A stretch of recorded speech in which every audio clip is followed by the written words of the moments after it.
Продовжуємо вечірній інформаційний ефір на каналі АТР. Я Христина Стець, вітаю вас і дякую, що ви до нас приєдналися. І впродовж наступних півгодини про корупцію і антикорупцію будемо говорити з гостем нашої студії. Це Віталій Шабунін, голова громадської організації «Центр протидії корупції». Пане Віталію, ще раз добрий вечір. Доброго вечора. І дякую, що ви до нас прийшли.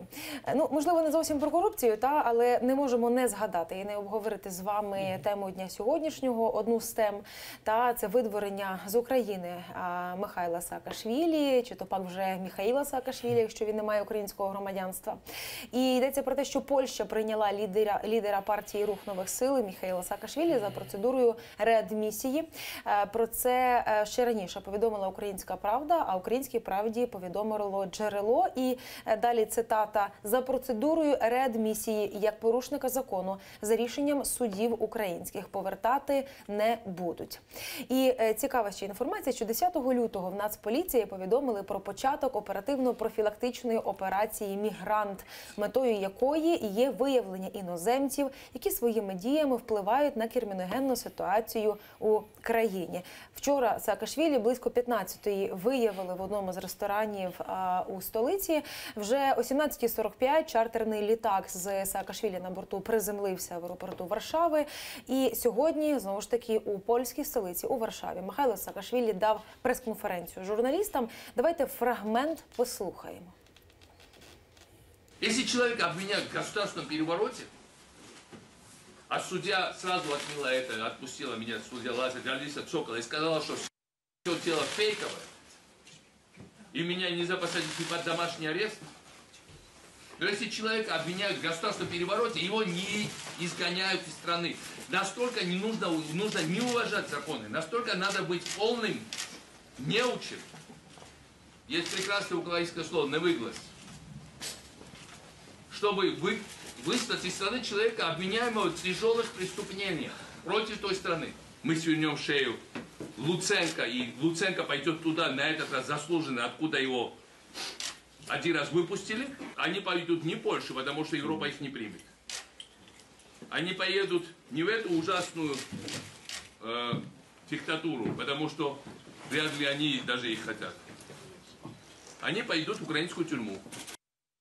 Власне, я додам про те, що Михайло Саакашвілі сказав, знову ж таки, на цій прес-конференції про те, що він хоче і готовий відповідати в українському суді за українським законодавством. І нагадаю, що екс-президента Грузії підозрюють у замаху на злочин, вчинений групою осіб за попередньою змовою або злочинною організацією, а також у сприянні учасникам злочинних організацій та приховуванні їхньої злочинної діяльності. Ну, я не знаю, як на вас, а як на мене, пане Віталію, це настільки серйозні обвинувачення, аби випускати людину з території країни, щось, напевно, стало ще серйознішим, що безпосередньо когось мотивувало, напевно, прийняти таке рішення. Яка думка у вас? Страх. Страх – погана риса для президента країни. Ще гірше для президента країни неправильно розставляти пріоритети.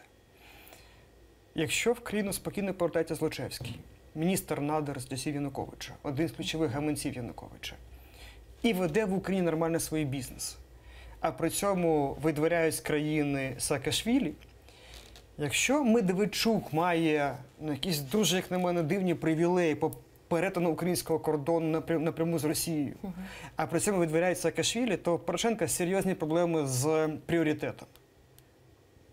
Це те, що я про все це думаю. Боягузів не обирають на посаду президента. Петро Олексійович мав би це знати. В цій ситуації він показав лише одне – страх. Причому страх навіть не чогось, якоїсь реальної загрози, а страх банальної політичної конкуренції. Саакашвілі можна закидати що завгодно.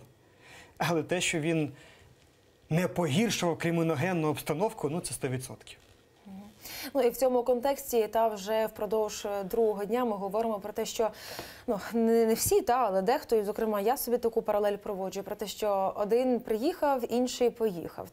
Умовно кажучи, Саакашвілі видворили з України і якось не те, що раптово, але дивно саме зараз вже знову ж таки вкотре гучно прозвучало ім'я Олександра Шепелєва, народного депутата, який колись був в БЮТі, пізніше в партії регіонів, він був в розшуку, там цілий букет різних обвинувачень. І зараз знову ж таки підвисла загроза над політикумом українським, над ключовими фігурами з приводу якогось певного компромату.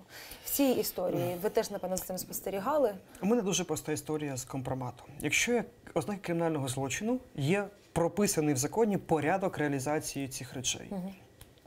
От у президента є все, що він хоче мати. Керівник СБУ, генеральний прокурор, керівник Нацполіції друг, новий реформований суд. У вас є до когось звинувачення вперед. І в процесі побачимо, чи це ваші вигадки. Пам'ятаєте, Юрій Віталійович говорив весною, що ми подамо 50 подань на депутатів парламенту. Де вони? Ті 3 справи, які подали були Генпрокуратурою, вже розвалилися, вже закриті. Тому тут менше слів від правоохоронної органи і більше роботи. Особливо, коли йдеться про політиків. Не треба говорити. Є підозра, вручаєте, затримуєте, починаємо обговорювати. А анонсувати затримання, а тим більше обшуки, це просто дитячий якийсь садок. Коротко ми пройшлися по тих темах і тих справах, про які, зрештою, і в українському суспільстві, в політикумі багато говорять. І ви розповіли безпосередньо про процедуру. Якщо, скажімо, є підозра, є певна процедура в суді, і таким чином, зрештою, в цивілізованому світі це відбувається. І от один приклад, безпосередньо, про що у Центрі протидії корупції заявили, написали, відповідного листа опублікували. Давайте про нього поговоримо.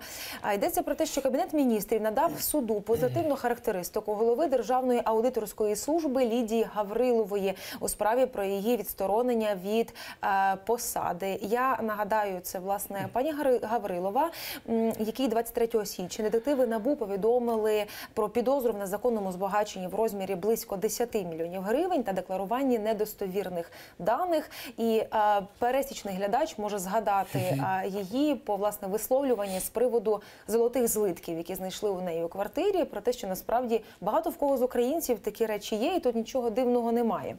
Отож, Кабмін зазначає, що підсудна застосовує в роботі новаторський підхід до вирішення питань, сумлінно виконує свої обов'язки. І далі цитата. Тому відсторонення Гаврилової від займаної посади матиме негативні наслідки для діяльності зазначеної служби, не резюмують в уряді. І листа підписав заступник держсекретаря Кабінету міністрів Володимир Федорчук. У Центру протидії корупції, я знаю, з цього приводу є своя позиція. Недаремно ви опублікували цього документу і вбачаєте безпосередньо нехороші речі у цьому документі. Давайте предметно. Така історія називається тиск на суд. Це втручання виконавчої влади в судовий розгляд. Але давайте навіть простіше. Припустимо, немає юридичної історії. Є чиста історія політична. Ця пані очолює Державну аудиторську службу. Це ключовий і єдиний орган, ключовий орган, який контролює ефективне використання наших податків, в тому числі в державних закупівлях. Тобто, як держава витрачає наші гроші, чи не краде вона там. Ця пані обвинувачується в 10-мільйонному незаконному збагаченні. І Кабінет міністрів дає позитивну характеристику, ще говорить про якийсь інноваторський підхід. В країні, де виборців поважають, такі історії не відбуваються, бо вони скінчаються смертю кар'єри людини, яка підписала цей лист, і серйозними електоральними втратами для партій, які сформували уряд. Бо є якась межа абсурду. Звинувачення в 10-мільйонному незаконному збагаченні і позитивний лист від Кабміну. Та Кабмін мав її на перший день після підозри відсторонити. Окей, не звільнити, бо немає обвинувального вироку. Навіть не говоримо вже про кінцевий проект обвинувального акту. Відсторонити її по такому серйозному обвинуваченні. Варто було, мабуть. Чи будемо, як Насірова, рік не звільняти?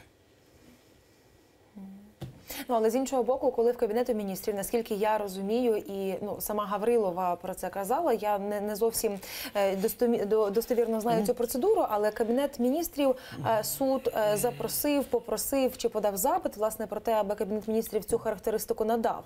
І те, що вважали за потрібним там написати, то відповідно і написали. Те, що вважали за потрібним, бо можна написати. Як виконавча влада не вбачаємо можливе втручатися в судовий процес, крапка. Як варіант. Написали зовсім інше. І ось оця річ показує Ну, це моє трактування, бо це не юриспруденція, це трактування. Мені вдається, це ознака кричущої неповаги до виборця. Просто кричущої неповаги, такого, знаєте, наплювательського відношення. Мені видається, Кабмін мав би перш за все, як мінімум відсторонити Гаврилову. Перше. Ну, погодьтеся, дивно, коли контролюють використання наших податків людина, якого обвинувачують в 10-мільйонному незаконному збагаченні. І точно покарати хоча б дисциплінарно людину, яка підписала цей лист. Знаєте, ну не знаю, чи насправді має до цього відношення, але мені зараз ця історія дуже сильно співзвучна з іншою історією кількамісячної давнини. Йдеться про заступницю керівника Державної фіскальної служби, пані Пімахову. Та йдеться про цю спецоперацію. Глядачам нагадаю, що в результаті цієї спецоперації почався конфлікт між Генеральною прокуратурою і Національним антикорупційним бюро України. Бо спецоперація була покликана для того, аби виявити корупційну складову в діяльності заступниці керівника Державної фіскальної служби. А пізніше в НАБУ заявили про те, що Генеральна прокуратура цю операцію зірвала.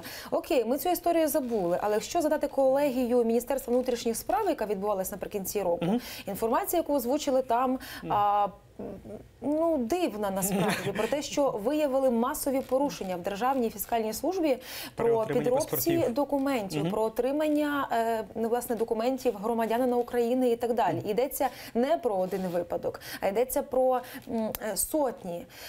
Як це розуміти насправді? Знаєте, що цікаво буде з'ясувати? Через 3 місяці написати в міграційну службу і в МВС: друзі, а що є за результатами оцього вашого виявлення масових фальсифікацій? Які кримінальні справи? Скільки підозр? Скільки в суді? Тому що, знаєте, це схоже на чергову інформаційну вкид, щоб відволікти увагу від цієї історії. Бо я нагадаю, що в цьому розслідуванні антикорупційного бюро в них запитали, а чому ви одразу не затримали оцю пані Пімахову?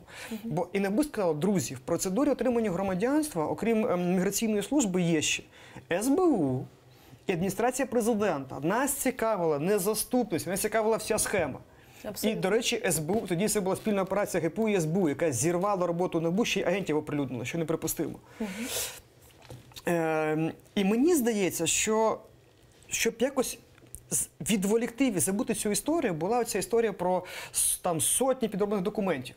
Окей, ви це виявили. Де кримінальні справи? Бо ж, я нагадаю, в чим була проблема з тією історією. Там підробили і дали громадянство вдаваному іранському громадяну. І це було озвучено агентом на оприлюднених записах. Вони просили громадянство, щоб компанії цього іранця могли обійти світові санкції по ядерній програмі. Уявляєте, весь світ намагається обмежити ядерну програму Ірану, а в Україні там за 10 тисяч доларів, не пам'ятаю точну суму, за кілька десятків тисяч доларів це можна обійти. Це скандал настільки міжнародного, серйозного рівня, на рівні національних безпек ключових держав світу. І зараз ця історія... Більше того, у нас вчора суд дав дозвіл на доступ ГПУ до телефонів детективів антикорупційного бюро, які розслідували цю справу. Тобто таке враження, що в нас Генпрокуратура і СБУ намагається зам'яти історію з тим, що за гроші видавалося громадянство України іранським громадянам. Це рівень такого міжнародного скандалу, який відображається не лише на корупційній історії. Це перевертає ставлення до держави як до партнеру в міжнародних відносинах. Критично важливо для нас зараз в питанні війни з Росією. Бо як можна давати розвіддані або допомагати країні, яка допомагає обійти світові ядерні санкції? Ну, так, власне, те, про що ви говорите, і цей аспект цього скандалу, на такого міжнародного рівня він чомусь не набув. Це був безпосередньо... Не був публічного. З вашого дозволу, я вам тут трошки заперечу, бо історія з санкціями, розвідданими, вона дуже рідко стає публічною. Це такі матерії, які обговорюються на професійному рівні, дуже високому. І повірте, що про це знає вся світова спільнота розвідувальна, і правоохоронна. З двох причин. З історії з іранцем для обходу санкцій його кампаніями, і з історії, коли вперше, це прецедент перший в історії, коли генпрокурор оприлюднює імена і фотографії агентів під прикриттям правоохоронного органу своєї ж країни. Такого ніколи не було в історії. Про це весь світ говорив. І після цього агент Катерина, вона номінувалася на деякі престижні премії в Україні, настільки стала відомою, і оцінили її вклад Це безпосередньо. не завжди добре. Власне, це про що ви кажете. Насправді, про агента Катерину ніхто ніколи не мав здогадатися і знати, де вона живе, яка в неї машина і так далі. І, власне, продовжуємо антикорупційну тематику і про НАБУ. От ви кажете важливу річ, а де справи? Де безпосередньо справи, які є в суді? І з приводу цього маленький звіт антикорупційного бюро, опублікований сьогодні, що за весь час існування Національного антикорупційного бюро вдалося запобігти розкраданню близько 2 мільярдів гривень. Про це пише у Фейсбук прес-служба НАБУ. Крім того, йдеться в повідомленні, що за 2 роки роботи бюро повернуло державі на підставі рішень суду або ж добровільно на рахунки державних компаній більше 253 мільйонів гривень. І ще понад 674 мільйони зараз у процесі конфіскації. Зазначається, що, зокрема, в 2017 році НАБУ повернуло державі більше 177 мільйонів гривень, з яких 103 у другому півріччі. І далі, власне, цитата з цього повідомлення. Для прикладу, у другому півріччі на етапі досудового розслідування на рахунки ПАТ «Укрнафта» зусиллями детективів НАБУ було повернуто майже 52 мільйони гривень. І загалом, резюмуючи, що позитивний економічний ефект від роботи НАБУ сягає 3 мільярдів. Наскільки вас безпосередньо ці цифри і цей звіт збігаються з тим, що ми публічно бачимо про роботу Національного антикорупційного бюро, коли йдеться про те, що не справа розвалюється в суді, що не справа розвалюється в суді. Як ж тоді вдалося ці всі гроші? Я, з вашого дозволу, вас підправлю, жодна справа НАБУ в суді не розвалилася. Це історія, яку продукують депутати народні. І коли вам таке хтось говорить з ваших гостів, запитайте, назвіть, будь ласка, конкретну справу, яка розвалилася в суді. Я стверджую, жодна справа НАБУ не отримала виправдального вироку в суді. Окрім затверджень угод зі слідством, що не є виправданням. Жодна справа. Про це постійно говорить Насіров, Ахіндовський, Мартиненко. Жодна справа не розвалилася. Проблема в тому, що українські суди роками, я наголошу, не розглядають справи НАБУ. НАБУ передає справу в суд зі спецпрокуратурою, а далі суди затягають їхній розгляд. Бо навіть в корумпованому суді, коли є залізобетонні докази у процесі відкритому надані з боку стороною обвинувачення, дуже складно винести виправдальний вирок. Тому вони обрали стратегію просто справи не розглядати. Як це відбувається? Вам сподобається. Справа Насірова, 700 з чимось томів. Сторінок, я перепрошую, обвинувальний акт в справі. Тобто документ, з яким прокурор іде в суд. 770, під 800 сторінок тексту. Адвокат каже, пане суддя, хай би прокурор зачитав обвинувальний акт вголос в суді. Суддя каже, добре, зачитуйте. Той каже, пане суддя, 800 сторінок, юридичний текст, назви підприємств, номера рахунків, ви читайте. Той каже, суддя сказав. Читає 20 сторінок, 30, за 2 години. Суддя каже, дякую, зустрінемось через місяць. В такому темпі зачитувати обвинувальний акт, не по суті навіть розбиратися, будуть 1,5 роки. Саме проста справа. Коли, пам'ятаєте, суддя одеський стріляв з пістолета в детективів антикорупційного бюро. Так. Це нескладна схема, де 5 юрисдикцій, прокладки компанії, офшорні зони, транзакції. Це мужик стріляв в набушників. Зафіксовано на відео. Нема простішої справи. 2 роки. В суді мотиляється справа. Чоловіка цього суддю на тому тижні випустили з СІЗО. Проблема полягає в тому, що коли антикорупційні бюро затримує особу, когось топ-посадовця, тягне його в суд для отримання арешту, запобіжного заходу, купа камер, цікавість журналістів. Йому суддя, важко при камерах щось інше дати, дає арешт або заставу, бо вимагає закон, щоб була завжди альтернатива, застава або арешт. Якусь велику заставу. Потім з кожним тижнем інтерес до справи вмирає, і через кілька місяців вже і арешту нема, і застави нема, і Мартиненко спокійно катається світом. Є лише одне рішення цій проблемі. Антикорупційний суд, якому ми довіряємо, бо обранню суддей довіряла вся країна. Після антикорупційного суду ми не будемо мати. Я ж не хочу виправдати тільки обвинувальних вироків суду. Я хочу розгляд справ. Бо в цьому розгляді навіть ми будемо бачити, а можливо десь дійсно НАБУ помилилося. Не дозбирали докази, їх не оформили. Це можна побачити лише в судовому процесі. Ми хочемо цих процесів, щоб справи, передані НАБУ в суди, там розглядалися. І це питання не лише з антикорупційного сектору. Без антикорупційного суду ми не отримаємо грошей МВФ. І з великою вірогідністю нам підріжуть безвізовий режим.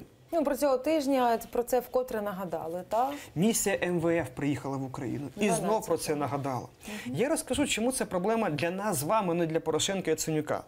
Бо Порошенко може взяти гроші в МВФ, а може, розмістивши єврооблігації на приватних ринках, як він зробив це минулого року.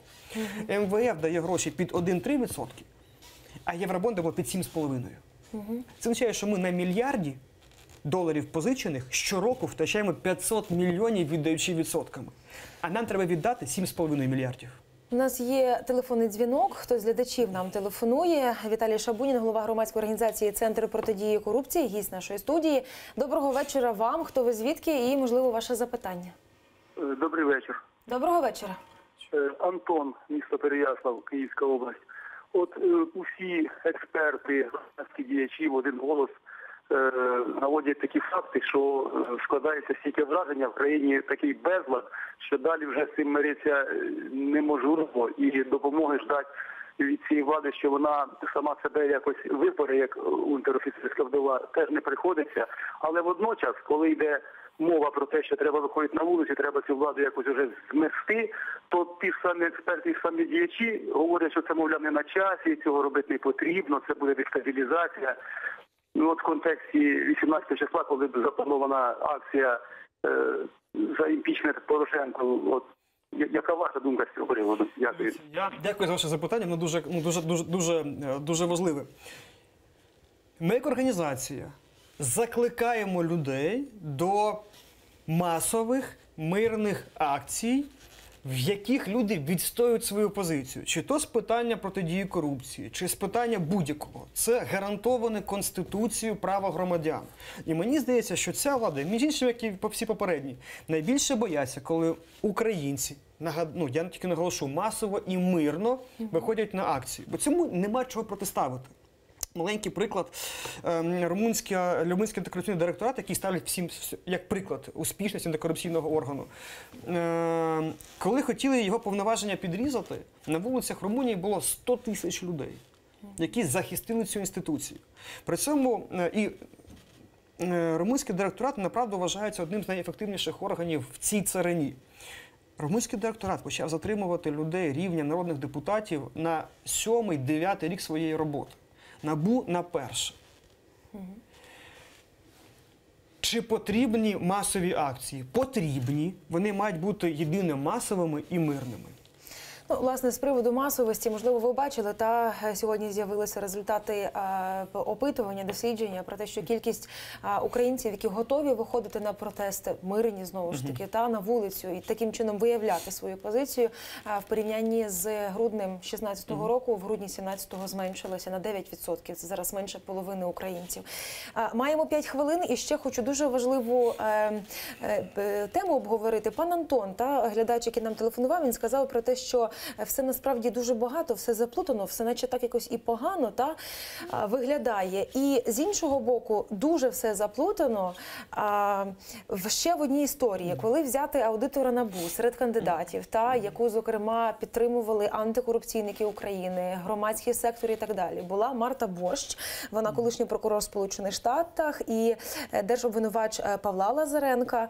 І стає відомо про те, що Марта Борщ, вона знімає свою кандидатуру, вона більше не претендує на цю посаду, а пізніше стає відомо про те, що Марта Борщ тепер як адвокат буде захищати інтереси такого скандального в Україні депутата-втікача Олександра Онищенка, якого тут звинувачують у мільярдних газових махінаціях. І вже вчора багато хто на вашу адресу, зокрема пане Віталію, казав про те, що, от бачите, грантожери, як вас називали, пропонували Марту Борщ, і що ми тепер бачимо, кого Марта Борщ буде захищати. Це як до жарту, Без жартів. А хто саме це говорив? Хтось з депутатів народних, я сподіваюся? Я вже не то думка, якщо дивитися по соціальних мережах і по висловлюваннях, вона звучала від кожного другого. Від Тому депутатів народних переважно. Я нагадаю, що ми починали цю історію з підтримкою Роберта Сторча, людини, яка була аудитором ФБР. А зараз ця людина, будучи номінована 2 президентами США, і Обамою, демократом, і республіканцем Трампом, є аудитором всієї розвідувальної інфраструктури США. Немає в світі крутішого аудитора. Його наш парламент, конкретно блок Петра Порошенка і Народний фронт, провалили. Натомість голосуючи за Найджела Брауна. Я перепрошую, людину, яку блок Петра Порошенка привіз в Україну, завів в парламент і годував, сидячи в отелі. Так от різниця між Брауном і Борщ в тому, що Борщ, тільки згодившись на захист Оніщенка, сама про це сказала і вийшла з процесу. А Найджел Браун півроку пудрив всі мозги в Україні, розповідаючи, що він незалежний експерт. Поки прямо на комітеті ми не вичавили з нього, що да, мене привезла БПП. Оце різниця між експертом і самозванцем. Експерт, входячи в конфлікт інтересів, говорить: друзі, я обрав цей або цей бік, я виходжу з процесу. Ну, знаєте, в цьому контексті ще є такий певний нюанс. Є вибір або, скажімо, як цього і вимагають адвокати, не асоціювати адвоката з його клієнтом. А з іншого боку, звучить думка про те, що, можливо, не так все чітко у справі Онищенка. Бо якби Марта Борщ, за словами самого Онищенка, вона проаналізувала матеріали, вникла і погодилася, зрозуміла, що це справа нульова, яка не має перспективи бути виграною, вона би за це, скажімо, не взялася. Там такі репутаційні речі, про це йдеться. Онищенко розповідає, що справа нульова від самого початку, від підозри. Тільки він при цьому сидить в іншій країні, а не в Україні, чесно відстоює і розвалює справу цю в суді. А Онищенко ж не сказав, на яку частину роботи він наняв Марту Борщ. Можливо, це отримання політичного притулку. Або захист активів за кордоном. Може бути сотні варіантів. Це нічого не означає. Для мене ця історія головне одне. Марта Борщ війшла в конфлікт інтересів і сказала: друзі, я обрала свою сторону в цьому процесі, я виходжу з процесу аудиту. Я не претендую на це.